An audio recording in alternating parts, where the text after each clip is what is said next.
আসসালামু আলাইকুম রহমতুল্লাহ। প্রিয় চাষি ভাইয়েরা, আশা করি সকলে ভালো আছেন। আজকে আমাদের মরিচের প্রজেক্টে ক্রপ মাস্টার দেওয়া হচ্ছে।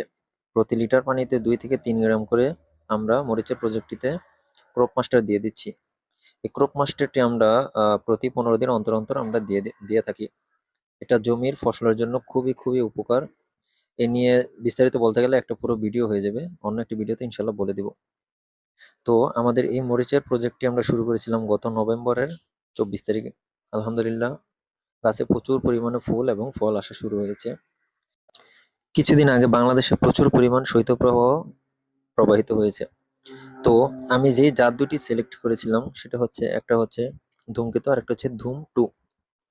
এই জাত দুটো মূলত ভারী বর্ষণেও গাছের পাতাতে কুকরি লাগে না এবং ভারী বর্ষণ ও তীব্র শীত সহনশীল দুটি জাত। এত শীতের মধ্যে আমার এই গাছগুলো মোটামুটি টিকে আছে আলহামদুলিল্লাহ। যে কারণে গাছের গ্রোথ ওইরকম ভাবে হয়নি। এখন হালকা হালকা গরম পড়া শুরু হয়েছে আলহামদুলিল্লাহ। এখন গাছে প্রচুর পরিমাণ ফল এবং ফুল আসা শুরু হয়েছে।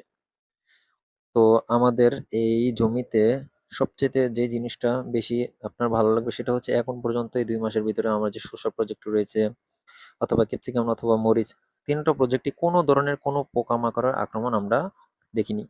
এর একটা কারণ আছে। কারণটা হলো, আমরা নিয়মিত স্প্রে শিডিউল করে থাকি। আমাদের যে জৈব বালাইনাশক যে ওষুধগুলো রয়েছে সেগুলো আমরা নিয়মিত প্রতি 3 দিন অন্তর অন্তর আমরা করে থাকি, যে কারণে কোনো ধরনের কোনো পোকামাকড় আমাদের জমিতে দেখা দেয়নি। তো সবাই আমাদের জন্য দোয়া করবেন। আসসালামু আলাইকুম রহমতুল্লাহি ওবারাকাতু।